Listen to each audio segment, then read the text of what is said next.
VT ini wajib ditonton ya, buat semua manusia yang ada di bumi ini ya, wajib, karena ini masalah yang paling besar di muka bumi ini ya, tapi banyak yang tidak menyadarinya ya. Saya akan tetap membahas tentang bumi kita ya, Indonesia ini ya. Kenapa? Saya merasa ya Indonesia nih kayaknya sudah terjajah lagi ya untuk yang kedua kali ya oleh orang-orang asing ya. Ini kalau menurut saya ya. Kenapa saya bilang orang asing sudah banyak di Indonesia ini ya? Mereka membangun villa, hotel, bar-bar, diskotik ya di Indonesia ini ya. Mereka menghilangkan lahan-lahan kita sekian hektar setiap hari. Mereka bangun ini villa, nanti mereka kontrakkan ke sesama mereka. Kita seperti jadi budak-budak mereka ya. Ini kalau menurut saya ini udah bentuk penjajahan ya. Mungkin penjajahan lebih sadis dari Jepang kalau menurut saya ya. Mudah-mudahan orang Indonesia ngerti ya. Ini akan saya jelaskan lagi ya. Mungkin kalau kita dulu dijajah sama Jepang itu kan yang diambil kan hasil-hasil bumi kita kan, rempah-rempah kita ya. Tapi sekarang kita sudah dijajah, yang mereka hilangkan adalah tanah-tanah kita. Di mana tanah itu adalah sumber dari segala kehidupan makhluk hidup, sumber dari segala kekayaan dan kesejahteraan. Karena dari tanah itulah semua ekonomi bergerak, semua pedagang-pedagang bergerak dari sumber daya alam itu. Dari beras itu akan bergerak, dari padi yang namanya beras akan bergerak di dalam bidang perdagangan, warung-warung makan, warung jajan-jajan. Jadi itulah namanya sumber daya alam kita ya, seperti tanah, sawah dan kebun ya. Kalau kita kehilangan kebun, akan kehilangan segala macam buah-buahan juga. Berarti ekonomi akan hilang juga dari situ. Mungkin ribuan ekonomi akan hilang dari situ, atau jutaan ekonomi. Karena jutaan orang itu karena jutaan manusia itu kan berdagang ya, ekonomi bergerak dari situ. Nanti kalau kita kehilangan yang dua itu, kita akan kehilangan peternakan juga ya. Kalau peternakan juga hilang, maka kita akan kehilangan ribuan ekonomi juga akan hilang ya, karena pedagang hewan-hewan itu kan juga ada dari situ ekonominya ya. Jadi kalau itu yang hilang dari muka bumi ini, kita akan menuju kehancuran ekonomi itu dan pemusnahan manusia ya. Ini logikanya ya. Kenapa saya selalu membahas kalau tanah adalah alat vital dari segala kehidupan makhluk hidup. Kenapa ini menuju kehancuran yang saya lihat ya, sumber daya alam kita. Kenapa begitu? Karena saya lihat sekarang pembangunan di mana-mana ya, di seluruh Indonesia itu kan yang dibangun ya. Bangun pabrik. Tapi yang mereka matikan sumbernya ya. Kenapa kita menuju kehancuran? Kita logikanya kayak gini ya. Saya akan membahas tentang investor dulu ya. Investor itu bisa menghilangkan puluhan hektar lahan kita ya. Mereka bangun rumah, ratusan rumah, bangun kos-kosan, bangun villa, hotel. Itu logikanya ya, kalau satu investor bisa menghilangkan puluhan hektar. Kalkulasikan saja berapa banyak investor di Indonesia ini yang menutup lahan-lahan kita setiap hari.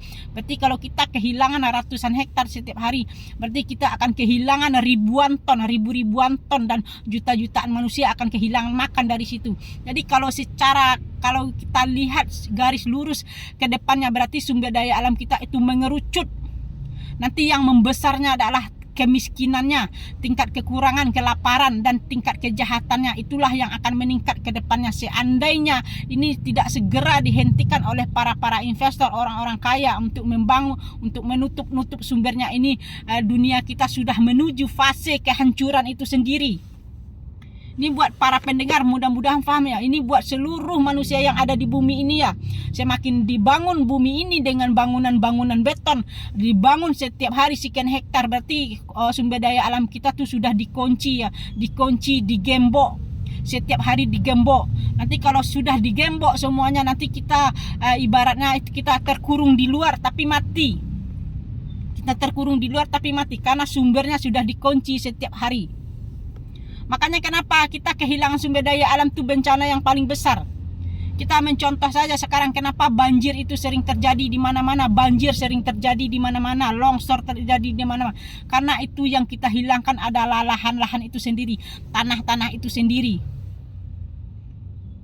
Kenapa banjir? Karena penyerapan air itu tidak ada, karena tanah itu sudah berganti dengan bangunan.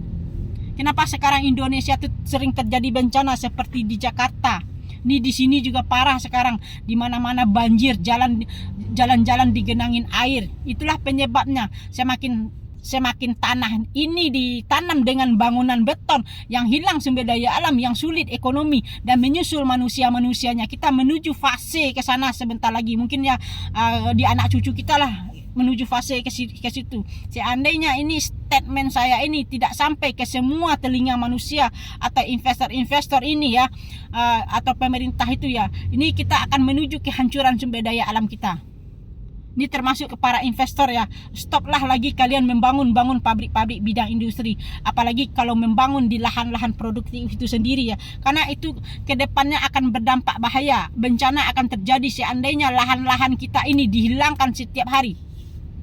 Sumber daya alam kita, sumber dari segala kehidupan, sumber dari ekonomi bergerak di situ. Mudah-mudahan semua paham ya, orang Indonesia maupun orang luar nih, viti-viti saya, mudah-mudahan edukasi saya ini sampai ke telinga semua manusia ya, agar paham kalau yang paling berharga di muka bumi itu adalah tanah tadi, tanah. Kenapa kita menuju kehancuran sumber daya alam? Karena yang dibangun itu kan setiap hari kan sawahnya dibangun, sawahnya dijual, dibangun villa, hotel, dibangun perumahan, kalau enggak kebun. Nanti kalau seperti itu terus berarti ruang cocok tanam kita kan menyempit. Nanti harga itu semakin mahal, semakin langka, nanti ekonomi akan mati, stuck, tidak bergerak. Kita menuju pemusnahan manusia, pemusnahan sumber daya alam, dan pemusnahan ekonomi, dan menyusul manusianya ke depan lagi. Ini statement saya ini bukan masalah kecil ya, tapi masalah paling besar. Mudah-mudahan seluruh orang di dunia mengerti maksud saya. Kalau bumi semakin dimajukan dengan pembangunan yang hancur sumber daya alam, yang sulit ekonomi, menyusul manusianya. Mudah-mudahan paham ya. Mudah-mudahan semua orang Indonesia ini paham maksud saya. Selamatkan sumber daya alam kita. Bagi para petani, ayo selamatkan sumber daya alam kita ya, buat para petani, karena kalianlah penyangga segala kehidupan di bumi ini. Kalianlah tiang kehidupan makhluk hidup di tangan kalianlah semua makhluk hidup ini ya, petani ya, dan yang punya lahan, ayo selamatkan lahan-lahan kalian. Karena kekayaan yang sebenarnya adalah tanah itu sendiri. Sumber kemakmuran adalah tanah itu sendiri. Kalau itu yang dihilangkan, dijual, dan dibangun dengan bangunan beton, itu akibatnya fatal ke depannya ya. Mudah-mudahan mengerti ya, mudah-mudahan semua mengerti ya. Cuma sampai di sini aja, mudah-mudahan semua kalian teredukasi. Ini teredukasi saya buat para investor. Jangan lagi hilangkan sumber daya alam kita ya. Kalau sudah punya kekayaan 7 turunan, stop lagi ya, karena nanti kekayaanmu tuh tidak ada gunanya. Uang-uangmu tidak ada gunanya, sama sekali tidak ada gunanya kalau sumber daya alam yang kalian tutup. Tidak ada gunanya kekayaanmu itu. Kalau sumber daya alam yang hilang, kita semua sama-sama mati kelaparan, kekurangan. Nanti kita akan menuju fase kekacauan bumi ini karena kehilangan sumber daya alam tadi ya. Buat para investor dan petani, ini khusus buat para investor. Mudah-mudahan semua investor mendengarkan kata-kata saya.